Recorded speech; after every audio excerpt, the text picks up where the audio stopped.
Hi friends, welcome back. तो आज के इस वीडियो में हम सीखेंगे कि असेंडिंग ट्रायंगल पैटर्न्स क्या होता है। तो अब तक हमने बहुत से पैटर्न्स जाने थे, तो आई होप कि आपको उनसे कुछ फ़ायदा होता होगा। तो आज के इस वीडियो में असेंडिंग ट्रायंगल पैटर्न की हम बात करेंगे। तो इसमें होता क्या है, बेसिकली जब मार्केट बुलिश मार्केट रहता है, बुलिश मोमेंटम रहता है और मार्केट किसी एक पर्टिकुलर रेजिस्टेंस के पास आ जाता है, तो आप सबको पता है कि रेजिस्टेंस के पास मार्केट आने के बाद में वहाँ पे प्रॉफिट बुकिंग होती है और कुछ वहाँ पे फ्रेश सेलर भी ऐड होते हैं। तो वहाँ पे सेलर बैठा रहता है, जिसके कारण मार्केट एक पर्टिकुलर लेवल के ऊपर नहीं जा पाता, तो इसको हम रेजिस्टेंस बोलते हैं। तो रेजिस्टेंस के पास मार्केट आने के बाद वहाँ पे थोड़ा प्रॉफिट बुकिंग होता है, तो मार्केट डाउन साइड आ जाता है। उसके बाद में फिर से लोग नीचे से बाय कर लेते हैं, फिर मार्केट फिर से अपसाइड आता है, फिर रेजिस्टेंस को दूसरी बार टेस्ट करता है और वापस यहाँ से एक फिर से प्रॉफिट बुकिंग या फिर रेजिस्टेंस लेके मार्केट फिर से डाउन साइड आ जाता है। फिर यही कहीं एक फिर से सपोर्ट लेता है, जो आपका सपोर्ट रहता है पिछले सपोर्ट से थोड़ा पहले ये सपोर्ट ले लेता है और फिर से रेजिस्टेंस को हिट करता है और रेजिस्टेंस को फिर से यहाँ पे फिर से प्रॉफिट बुकिंग आ जाती है या फिर लेट्स सी रेजिस्टेंस ले लेता है। फिर मार्केट फिर से डाउन साइड होता है और यहाँ पे फिर से एक सपोर्ट लेता है और सपोर्ट के पास में मार्केट अपसाइड जाता है और अपसाइड में इसको ब्रेक कर देता है और ब्रेकआउट करने के बाद रिटेस्ट करने आए तो आए, नहीं तो नहीं भी आए, सीधा अपसाइड चला जाता है। तो ये रहता है आपका असेंडिंग ट्रायंगल पैटर्न। तो ये ड्राइंग आप ध्यान रख लो, इस तरीके का कुछ ये पैटर्न रहता है। ये रेजिस्टेंस के पास बनता है, जिसको आप बोल सकते हो कि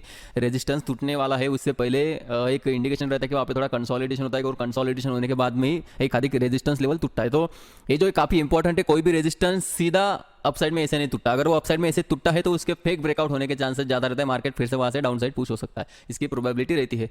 तो ऐसे टाइम पे कभी भी अगर आपको कन्विक्शन होना हो, तो ट्रेड पे अगर कन्विक्शन चाहिए, तो ऐसा अगर वहाँ पे रेजिस्टेंस के पास में एक थोड़ा बहुत कंसोलिडेशन करना चाहिए और एक कंसोलिडेशन का एक आइडेंटिफिकेशन एक पैटर्न रहता है, तो वो है आपका एक ascending pattern, ascending triangle pattern. तो ये कुछ इस तरीके का रहता है, जिसमें मार्केट का जो फॉर्मेशन रहता है वो एक पर्टिकुलर रेजिस्टेंस लेवल पे हाई रहता है और उसका जो लो रहता है, लो अपसाइड में शिफ्ट होते जाता है ऐसे इस तरीके से। तो एक टाइम पर्टिकुलर टाइम रहता है, इसका एक ब्रेक, इसको ब्रेक इवन बोलते हैं, पर इसको कुछ ब्रेक इवन जैसा ही कुछ बोलते हैं। तो ये पॉइंट आने से पहले ही इसने ब्रेकआउट देने को होना। ये इसका ऐसा नहीं है कि ब्रेकआउट अप साइड ही होगा, इसका ब्रेकआउट डाउन साइड भी हो सकता है, लेकिन आप डाउन साइड का मैं सजेस्ट करूंगा कि आप डाउन साइड का ना प्ले करो, क्योंकि असेंडिंग पैटर्न जो है वो बेसिकली अपसाइड का ही पैटर्न है, जो बुलिश कंटिन्यूशन पैटर्न बोलते हैं वो पैटर्न है, जो बुलिश मोमेंटम कंटिन्यू रह सकता है, इसका ये शो करता है। तो इसलिए आप अगर डाउन साइड में टूटा है तो हो सकता है किसी तरीके का ट्रैप हो और फिर से मार्केट थोड़ा डाउन साइड आके यहाँ से फिर से अप साइड भाग जाए। तो आप भला ये रहेगा कि आप डाउन साइड का ना प्ले करो यहाँ पे। अगर आप प्ले ही करना चाहते हो तो आप यहाँ पे ये रेजिस्टेंस ब्रेक होने के बाद अप साइड के लिए प्ले कर सकते हो। तो इसका हमने जाना लॉजिक क्या रहता है कि रेजिस्टेंस लेवल पे एक सेलर रहता है, जब तक उसके पास जितनी क्वांटिटी है वो जब तक सेल नहीं हो जाती वो रेजिस्टेंस लेवल नहीं टूटता। तो यहाँ पे काफ़ी अच्छा ऑर्डर फ्लो रहता है और प्रॉफिट बुकिंग भी आ जाती है। तो लोग क्या करते हैं, यहाँ पे प्रॉफिट बुकिंग भी करते हैं और कुछ जो स्कैल्पर्स वगैरह रहते हैं वो स्कैल्पर इस पैटर्न को आइडेंटिफाई कर लेते हैं और रेजिस्टेंस के पास क्विक स्कैल्पिंग करते हैं, जिसके कारण मार्केट फिर से पुश हो जाता है। ऐसा एक दो तीन बार होता है और फाइनली एक ब्रेकआउट हो जाता है। और इसका जो टारगेट रहता है लगभग ये जो है अपना पहला लो जहाँ पे बनाया था, वहाँ से अगर आप एक हॉरिजॉन्टल लाइन मार्क करोगे और ये जो डिस्टेंस रहता है, ये जो जितना डिस्टेंस आता है ना, जितना पॉइंट्स आता है, तो लगभग उतना ही पॉइंट्स यहाँ पे आपको टारगेट मिल सकता है इसमें।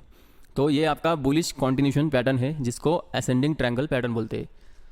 अभी इसको हम थोड़ा लाइव में समझते हैं, लाइव मार्केट में चार्ट पे ये कहाँ पे है। तो यहाँ पे निफ्टी 50 का चार्ट है। देखिए यहाँ पे इसको आप बोल सकते हो कि ये एक तरीके का असेंडिंग ट्रायंगल है, उतना परफेक्ट नहीं है। आपको मैं पहले भी बोला हूँ कि जैसा ड्राइंग में दिखाया जाता है ऐसा बिल्कुल भी नहीं कि कुछ उसी तरीके का हो, यहाँ पे थोड़ा अलग भी हो सकता है। देखिए यहाँ पे क्या हुआ, मार्केट ने यहाँ पे क्लोजिंग दिया था और नेक्स्ट डे गैप अप हुआ।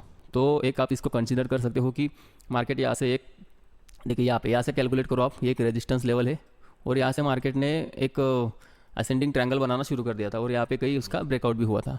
तो ये उतना परफेक्ट ट्रायंगल नहीं है। आपको मैं दिखाता हूँ, लेट्स से अपन स्टॉक में जाते हैं। ये आपका SCL टेक है और हाल ही में यहाँ पे बना हुआ था असेंडिंग ट्रायंगल पैटर्न। तो देखिए यहाँ पे बना हुआ था बॉटम के पास में, ये आपका एक रेजिस्टेंस लेवल था 1156 के आसपास एक कुछ रेजिस्टेंस था। देखिए यहाँ पे एक रेजिस्टेंस जोन था 11 से 50, 11 से 56 के आसपास में एक रेजिस्टेंस जोन था और मार्केट यहाँ से इस तरीके का एक पैटर्न बना रहा था।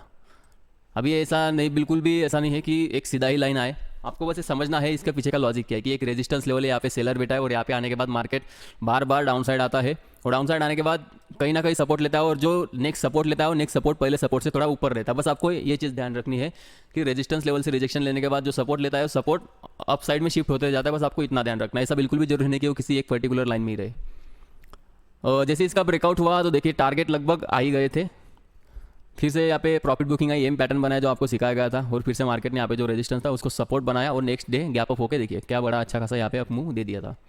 और भी है एग्जांपल्स, और भी हम एग्जांपल देखेंगे। इसका परफेक्ट एग्जांपल जो आपको बताना चाहिए वो यहाँ पे देखिए। यहाँ पे क्या हुआ, एक रेजिस्टेंस जोन यहाँ पे मार्क कर लेता हूँ, ये एक आपका रेजिस्टेंस जोन था। मार्केट यहाँ पे बार बार रिजेक्शन ले रहा था। यहाँ पे बॉटम बनाने के बाद देखिए, यहाँ पे बॉटम बनाया मार्केट ने, और बॉटम बनाने के बाद मार्केट अपसाइड में भागना शुरू कर दिया। तो वो टाइम पे मार्केट थोड़ा यहाँ पे आया रेजिस्टेंस के पास, प्रीवियस यहाँ पे सपोर्ट था और टूटने के बाद रेजिस्टेंस बना, तो मार्केट बराबर सेम पॉइंट पे रेजिस्टेंस भी ले रहा था। तो एक रेजिस्टेंस लेवल था जहाँ पे प्रॉफिट बुकिंग भी आई गैप अप ओपनिंग होने के बाद, और यहाँ पे फिर से डाउन साइड में ये जो रेजिस्टेंस था ये ब्रेक होने के बाद ये सपोर्ट बन गया था। तो लोगों ने यहाँ पे बाइंग शुरू की, यहाँ पे सेलिंग शुरू की, जिसके कारण क्या हुआ, एक ऐसा आपको पैटर्न देखने को मिला जिसका यहाँ पे लास्ट में ब्रेकआउट भी हुआ था। ब्रेकआउट होने के बाद अच्छा खासा लगभग जितना आपका कायदे में टारगेट बनता है बराबर उतना टारगेट यहाँ पे मिल गया था। और टारगेट जैसे ही मिला, यहाँ पे फिर से एक रेजिस्टेंस जोन निकल के आया था, और रेजिस्टेंस यहाँ पे रेजिस्टेंस लिया मार्केट ने और डाउन साइड पुश हो गया, और लगभग कहीं जो आपका प्रीवियस रेजिस्टेंस था वहाँ पे मार्केट ने सपोर्ट लिया। तो इस तरीके का ये पैटर्न है, काफ़ी आसान है लेकिन समझने में आसान है लेकिन ढूंढ पाने में काफ़ी मुश्किल है।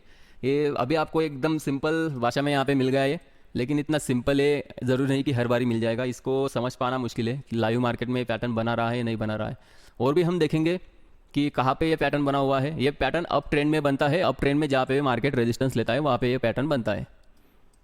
तो ये तो आपका हो गया इन्वर्टेड हेड एंड शोल्डर जो आपको मैंने बताया था उस तरीके का कुछ पैटर्न, लेकिन वो वर्क नहीं किया, शायद डाउन साइड आ गया, स्टॉप लॉस लोगों के हिट हो गए यहाँ पे। देखिए अभी चलो हम टाइम फ्रेम चेंज करके देखते हैं थोड़ा।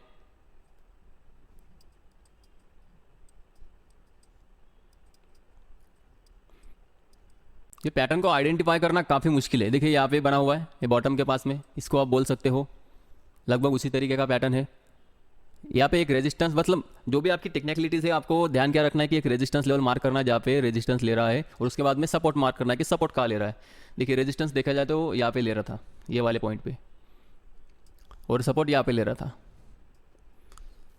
और उसके बाद में फिर से इसका ब्रेकआउट होने के बाद यहाँ पे रेजिस्टेंस ले रहा था। तो ये जो पैटर्न है ये पैटर्न कुछ इस तरीके का बना, ये आपका मेन रेजिस्टेंस लेवल यहाँ पे, उसके बाद में सपोर्ट, और सपोर्ट जो है धीरे धीरे ऐसा अपसाइड में शिफ्ट होता जा रहा था, और फाइनली इसका गैप अप में ब्रेकआउट हुआ था। तो ये भी कुछ इस तरीके का ही पैटर्न है, थोड़ा कॉम्प्लिकेटेड है, इतना आसानी से समझ में नहीं आ रहा।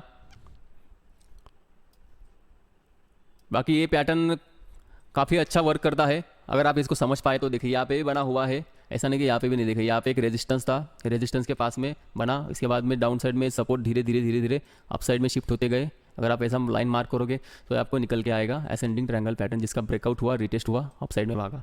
तो ये इस तरीके का पैटर्न है, ये बुलिश कंटिन्यूशन पैटर्न है जो रेजिस्टेंस के पास बनता है। देखिए आप कंफ्यूज ना होइए, इसमें ध्यान रखने वाले सबसे इंपॉर्टेंट चीज़ें है, पैटर्न किसी तरीके कैसा भी हो, आपको बस ध्यान रखना है कि एक रेजिस्टेंस लेवल मार्क करना है जहाँ पे मार्केट रेजिस्टेंस लेता हो।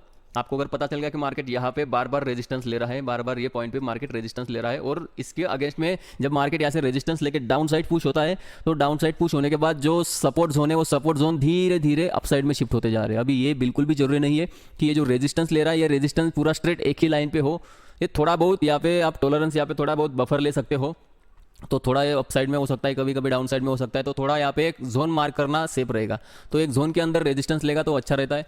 एक स्ट्रेट लाइन में काफ़ी मतलब ऐसा पॉसिबल नहीं है कि हर बारी वो एक स्ट्रेट लाइन में रेजिस्टेंस ले, थोड़ा कभी अप साइड में लेगा, कभी थोड़ा डाउन साइड लेगा। तो एक आपको जोन मार्क करके रखना है, रेजिस्टेंस जोन, और उसके बाद में जो सपोर्ट यहाँ पे निकल के आता है, जो सपोर्ट में भी आपको एक सिंगल लाइन नहीं मार्क करना है, इसको भी थोड़ा जोन में इसको कन्वर्ट करना है, तो आप सेफ रहोगे। तो जब भी ये किसी सपोर्ट जोन में आता है तो ये सपोर्ट जोन आपका धीरे धीरे अप साइड शिफ्ट होता जाता है, लेकिन रेजिस्टेंस वही के वही रहता है। तो उसके बोलते हैं हम असेंडिंग ट्रायंगल पैटर्न। आपको समझने के लिए वो इस तरीके का बताया गया है, लेकिन लाइव मार्केट में प्रैक्टिकल में ये जो है आपको कुछ थोड़ा सा 19-20 दिखाई देगा, ऐसा नहीं कि सिर्फ ऐसा ही दिखाई देगा। आप अच्छा होगा कि आप जोन मार्क कर लो, ये रेजिस्टेंस है तो ये रेजिस्टेंस जोन हो गया, उसके बाद में जहाँ पे भी सपोर्ट लेता है वो सपोर्ट जोन, ये जो सपोर्ट जोन होगा वो धीरे धीरे अप साइड में शिफ्ट होता जाएगा। कभी कभी थोड़ा जानबूझ के डाउन साइड में भी पुश कर दिया करेंगे, लेकिन जैसे ही इसका ब्रेकआउट होगा अप साइड मूव यहाँ पे मिल जाएगी, क्योंकि मार्केट जो है नीचे से ऊपर जा रहा है और अप साइड अप ट्रेंड में। इसका कंडीशन यही है कि मार्केट अप ट्रेंड में होना, जब भी ये पैटर्न बने मार्केट अप ट्रेंड में होना। अगर अप ट्रेंड में ये पैटर्न बनता है और अपसाइड में अगर ब्रेक करता है तो इसके चांसेस बढ़ जाते हैं, सक्सेस इसका रेशो बढ़ जाता है। अगर ये डाउन ट्रेंड में बनता है तो डाउन ट्रेंड में इसका पॉसिबिलिटी नहीं है कि ये अपसाइड में भागे, ये डाउन साइड में तोड़ सकता है डाउन ट्रेंड में, और अगर डाउन साइड तोड़ता है तो फिर भी वहाँ पे आपको रिस्क रिवार्ड या फिर ट्रेड आपका बनता नहीं है, क्योंकि फिर से सपोर्ट जोन पे आ जाएगा, फिर सपोर्ट ले लेगा, मतलब कुछ इस तरीके का एक डब्बे में कंसोलिडेशन शुरू कर देगा वो। तो ये था आपका असेंडिंग ट्रायंगल पैटर्न। कल के वीडियो में हम जानेंगे डिसेंडिंग ट्रायंगल पैटर्न, जो इसके ठीक अपोजिट होगा। तो ठीक है, आज के लिए बस इतना ही, मिलते हैं नेक्स्ट वीडियो में।